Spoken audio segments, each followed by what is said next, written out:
What's up everybody? My name is Lauren Herman and welcome to my YouTube channel. Today I am going to be talking about skin health. We're talking cycle, acne, and food, the gut, all of the things that are involved with the skin. But first I want to say that I am not a doctor and I am also not any sort of like orthomolecular health practitioner yet. But I have been through this. I've been living this life since I was super young, and I'm definitely very into women's health. And if my story can help you out at all, like I absolutely want to share like all the details of everything that I've been through and everything that I do on a daily basis to help my skin thrive. Because happy skin is a happy life.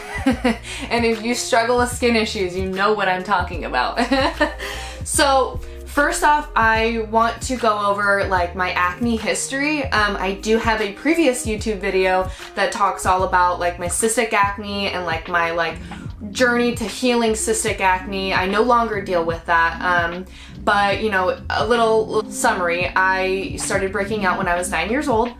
And I struggled with like, you know, puberty, whatever kind of acne, just your basic whatever, that turned into really bad cystic acne right around the age of like 17, 18. My face, I had like 3 different types of like acne going on. I had hormonal, I had, I think fungus. I think I had a little bit of a fungal infection. And then I also had just like whiteheads and, you know, blackheads and all that stuff. So it was extremely painful, emotionally and physically. And, you know, my journey pretty much of the cystic, like it all stemmed from what I was doing internally. And if you want to know more about that, I highly suggest going to the other video first and watching what I did exactly for the cystic acne. But even once I cleared the cystic acne, I was still dealing with hormonal acne. And I'll tell you what, I'm still dealing with it. I'm still dealing with it because I've chosen the natural path. I believe that there is a root cause to everything, and I don't believe that just taking some sort of pill or, you know, doing some sort of topical is just a cure-all. I think it definitely comes from the inside, and I'm definitely the kind of person who wants to stop the cause, you know, like I want the reaction to stop, but I also need to figure out what it is that is the action that's causing my reaction, if that makes sense. So I am very much on the natural side of things. So the hormonal stuff definitely has taken a lot longer for me to like figure out, and some days I feel like I figure it out and then my body all of a sudden just goes through these shifts, and it's like all of a sudden I'm like, I don't know anything anymore, and you know, I don't know what I'm doing.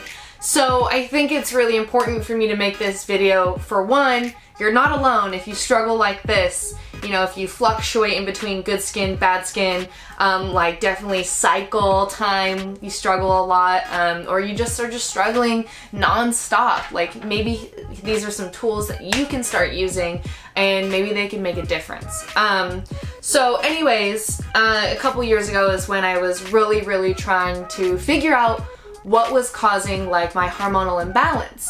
And I was working with some naturopath doctors who were very helpful, but honestly it all came from, you know, learning from them and like doing my own research, because I am the only one who lives inside my body, and being intuitive and starting to listen to your body was the most helpful thing, because our bodies are so unique. We are not created equal. Everybody is so different. It's just like nutrition and the body, everything in that sense is just such an art. It's an art form. Everybody has something different going on, and something different works for other people and others it doesn't, you know? So it's very much about paying attention to yourself and seeing what works for you, and whatever works, hold on to that stuff, and whatever isn't working, let that stuff go, okay? So the first thing that I discovered, and along with like the cystic acne, was having either, I'm not positive, it's either a severe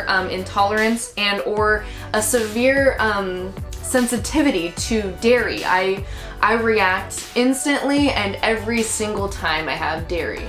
And I cut out dairy around in like 2015, and that was the biggest change for me. I noticed so much. My face, like the cystic was gone, some of my hormonal acne was gone. I just felt better. I lost a ton of weight too. Like I just was so constantly inflamed and bloated, and I was eating like a lot of gluten too, and I've slowly over the years cut that down. I'm not fully gluten-free, but I hardly have any gluten, and if I do have gluten, I try to get like the best possible version of it. So like freshly made bread, like my own bread, like sourdough, or like fresh from bakery, like every once in a while. But other than that, I try to steer clear of it because I do notice a difference when I do eat a lot of gluten. And then being off of birth control was another huge change in my life. So I got off birth control a couple years ago. I'm gonna say right around maybe 2.5, 3 years ago. And I was on birth control from a teenager because I was struggling with acne so hard. I heard that birth control could help, and I was down for whatever to get rid of it. I'm gonna tell you right now, it didn't do anything for me. And that doesn't mean that it doesn't do anything for anybody, but it did not do anything for me. It did nothing for my acne. So the process of getting off of birth control was a lot of change. So if you're like questioning or like thinking about getting off birth control, like just know that it's a process. Do your research, and ask yourself like, what are you using it for? And is it worth it to have something in your body that is changing your hormones? That's okay if it is. Like, you are absolutely fine. If you are good with it, then that's great. If you are questioning it, I suggest exploring it. So when I got off birth control, I definitely, the first couple months, I knew obviously my hormones had to detox. So I broke out pretty bad. My emotions were like a damn roller coaster.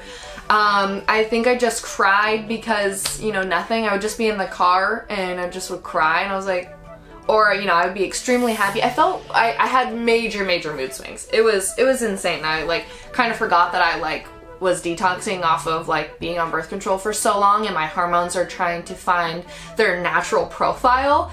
And so it's like, I'm going crazy. I'm like, these like 3 to 6 months, I felt absolutely bananas. I was like, oh my gosh, I'm detoxing. This is just the process of having something, control my hormones for so long.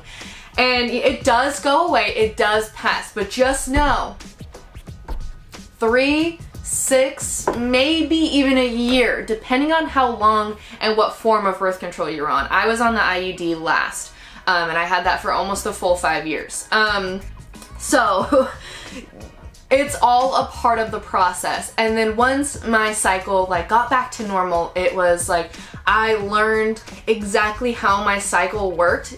So your cycle is actually not just like the 7-day cycle. You actually go through a 28-day cycle period where everything is changing. Levels are changing, things are preparing, you know what I mean? So actually your cycle is 28 days long, and there's a lot that goes on, and I'm going to share a little bit more about that later. But it was one of the biggest game changers for me. So then getting off birth control, going through like all the things and getting, back on track, I learned that my cycle is almost on point every single month, the exact same day, the exact same like time frame, right? And I noticed patterns leading up to it. So, as a personal trainer and somebody who, does a lot of stuff with nutrition as well, I get asked all the time, I am having crazy cycle cravings. What do I do? What can I eat?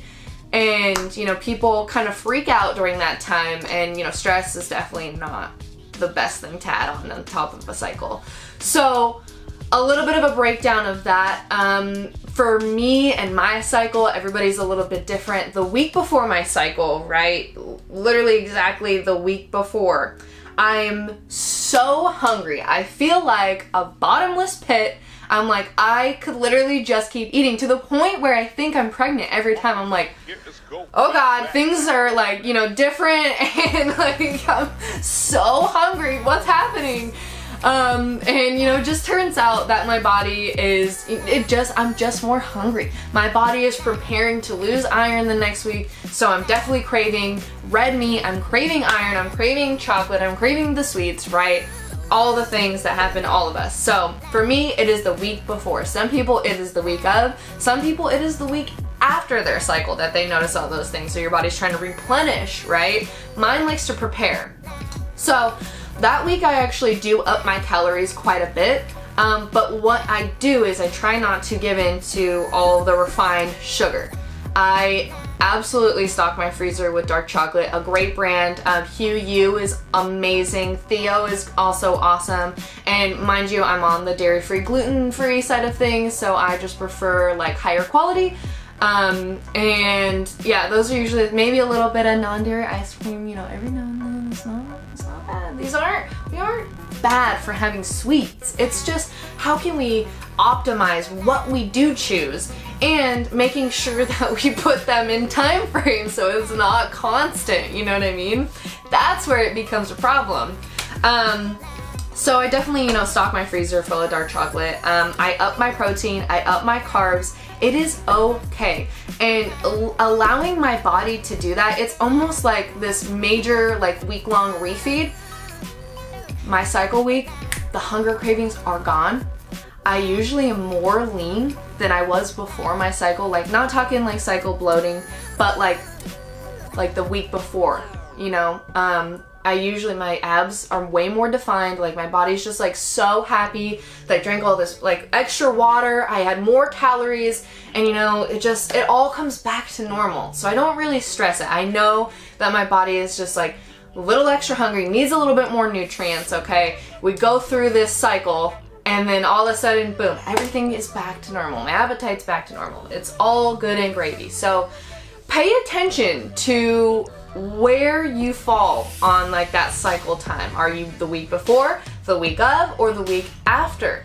And birth control is definitely going to make a difference on that. I can't fully say what is going to happen on birth control because there's a lot of different forms, even like there's a lot of different kinds of pills, and they do what they want.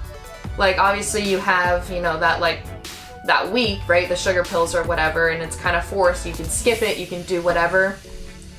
I'm not a professional on that stuff. But I know that it's irregular or it might not be very natural. I mean, it's not, it's controlled. So things might be totally bananas if you are on birth control. Just pay attention. And if that's something you're interested in changing, I suggest, again, exploring that option. Because it's really nice to know when, what, why, like all the things. I always know the things based on what time of the month it is, okay? And I can prepare, and like I know when it's gonna end, you know what I mean? I know full cycle now. And then what comes, you know, with like the acne and stuff, that's been a huge issue. Like I had a major spike in like the chin acne here. And it was really hard, and I took myself through a very major detox. I was experimenting with herbs, and they were all hormonal balancing, right? I was really stoked on that. And it worked because it all came through at once.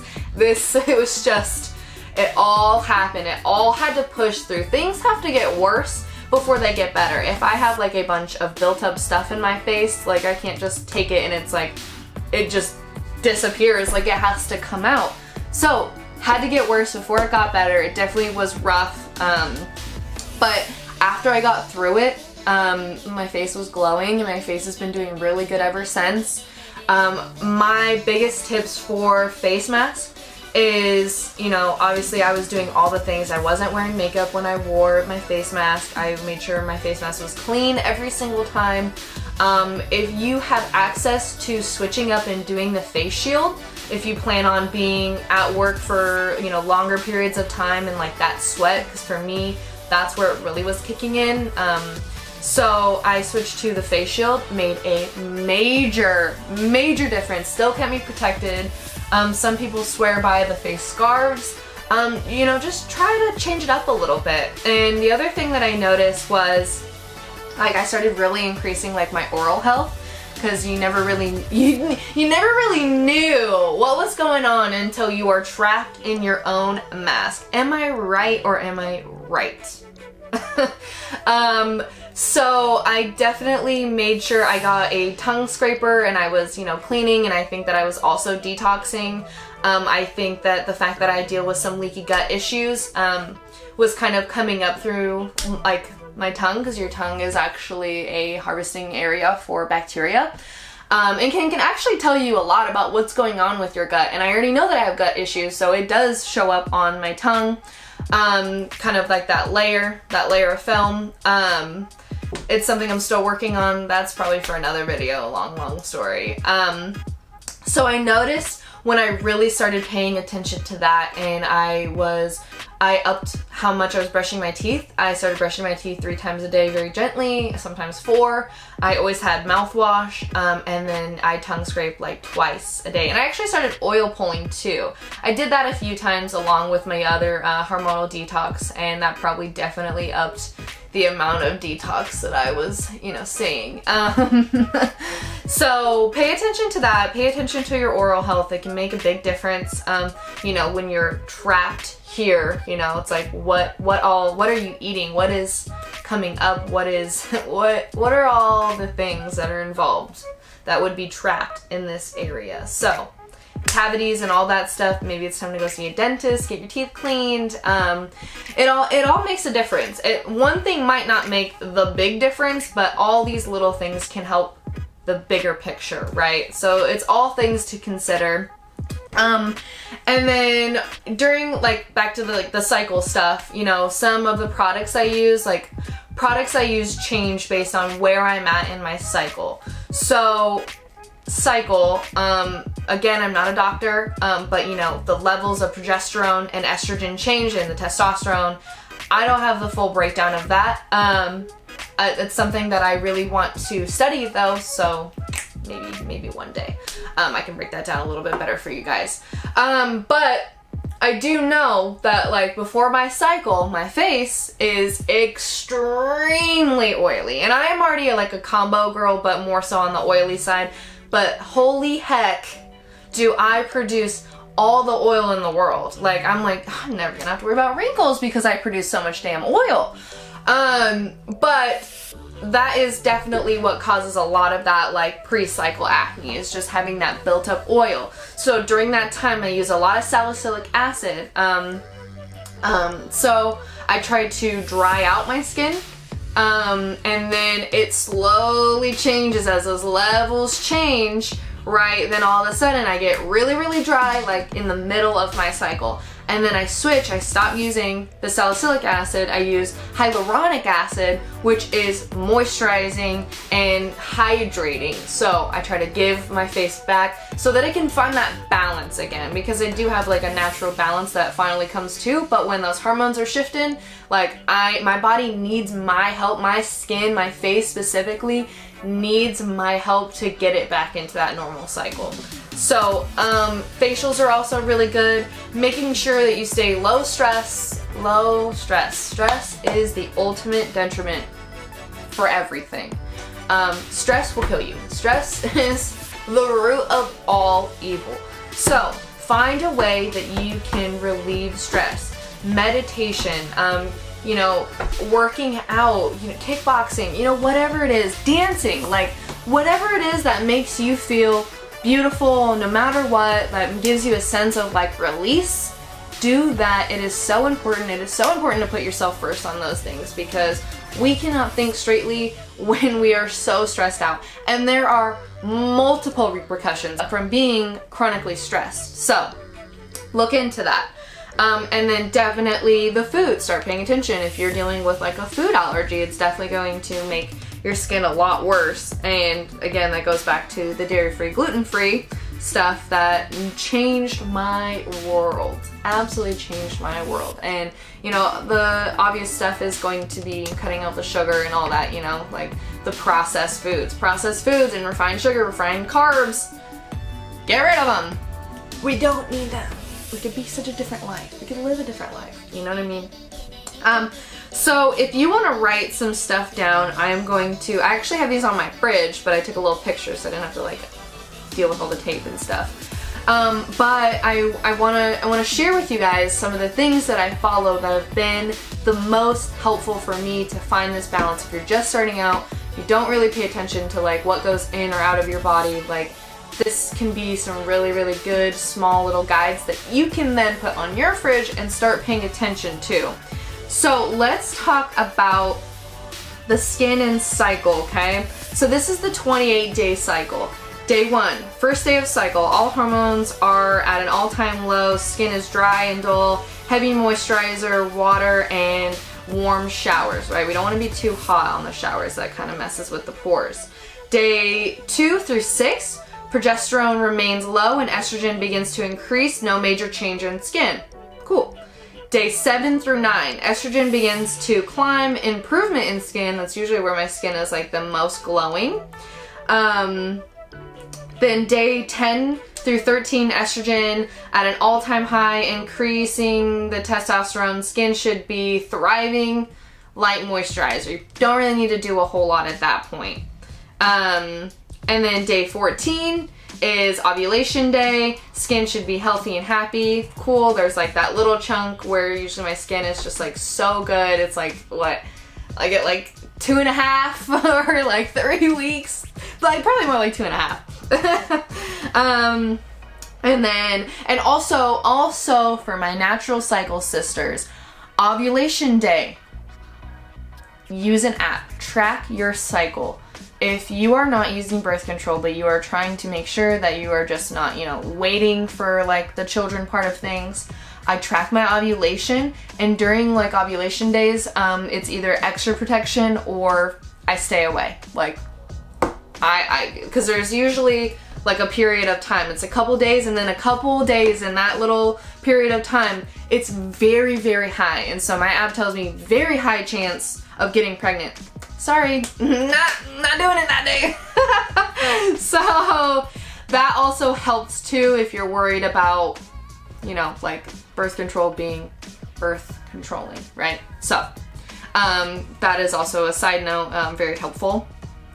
Day 15 through 19, after ovulation, estrogen and testosterone start to decrease and progesterone increases. Skin becomes more oily, light moisturizer, breakouts start to appear. That's where I start adding in that salicylic acid. Day 20 through 24, progesterone at a peak, acne most peaked, salicylic acid, vitamin A. I use benzoyl peroxide for salicylic acid. It decreases the sebum production, which is that crazy oil that like clogs your pores and for me causes all that breakout. Day 25 through 28, estrogen and progesterone plummet. Pamper hydration mask, that's where we want to start adding in that moisturizer again. So from that dull and dry, breaky, flaky skin, we're trying to bring it back to a natural balance. So I do my like really, really nice face masks during those times. I can list a couple on a different video. I would have to go find them. There's like a green tea one.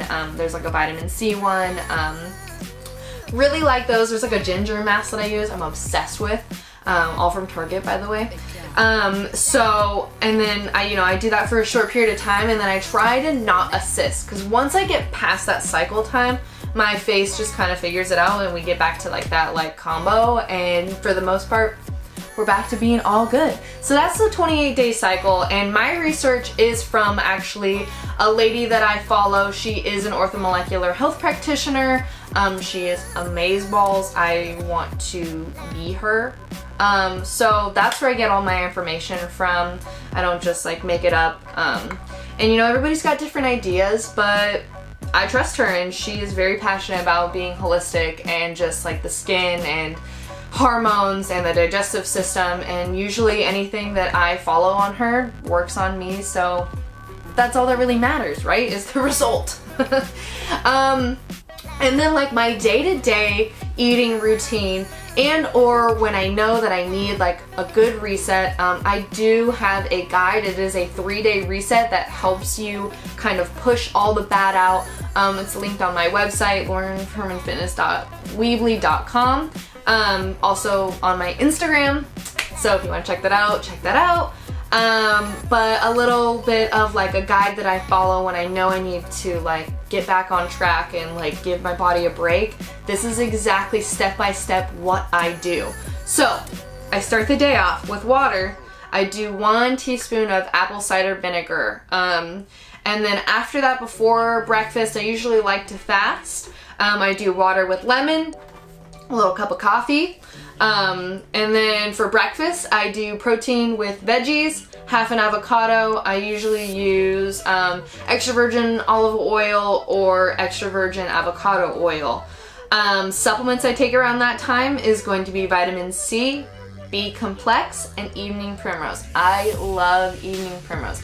Definitely a major staple and something that has helped me from the beginning with all of my hormones. It is amazing. If you don't have evening primrose, I highly suggest getting it. Get a good brand, okay? Quality is always important. Okay, and then with lunch, I do another glass of water while I'm cooking, and then I usually do some sort of like yum bowl, if you will. So it's usually salad, veggies, and I like to work out in the morning, so I usually work out in between that. I usually have my carbs. I love sweet potato. Sweet potato is probably my favorite carb. But yeah, carbs is usually the best to do after workout anyways. And then I'll splash a tiny bit of apple cider vinegar with that. Apple cider vinegar really helps with like balancing pH. So that's something I would try to implement, and I know it's not always fun to just take by itself, so you can splash it into your salads, you can do it in other ways, you can't like combine it with food, right? Okay, and then I take another evening primrose. Snacks, I usually do like smoothie, I do veggies, I love celery, I love cucumber, I'll do it with like hummus, so stuff like that. And then I do dinner, and dinner is kind of just depends on what's in season and what the mood is, where I'm at in my cycle. If I need to up more carbs, I usually have more carbs. Red meat, but I usually am more of like, I like fish and I like lean meat, so it's usually somewhere along those lines, or very, very, very veggie based dinner. So I have dinner, and then I finish off the night with vitamin C, vitamin A, and zinc. So you can write those all down, you can try those. If you have any questions, I mean, feel free. I'm an open book. Like, I am sharing my story because if any of these little things you implement help you, that would make me feel amazing. I'm just here to share the love, you know, and it feels so good to feel good. And that is definitely the vibe I try to portray. Like, let's feel like the best version of ourselves, which is why I am a personal trainer. I help people like start to realize things about themselves. I love helping people with food. I love cooking. I love nutrition. Like, those things I am so very passionate about, and these little things can change your world. And I'm getting real preacher, so here we go. I'm gonna end the video. Thanks for sticking around. Thanks for watching. Please don't forget to subscribe. It helps me create more videos like this. Your support means the world to me. And all you gotta do is push subscribe. I mean, it's just like a little button that's like right there. So click to subscribe. I have more videos coming for you. I'm gonna start some cooking stuff. I love you all. Have a blessed day. I will see y'all soon, okay?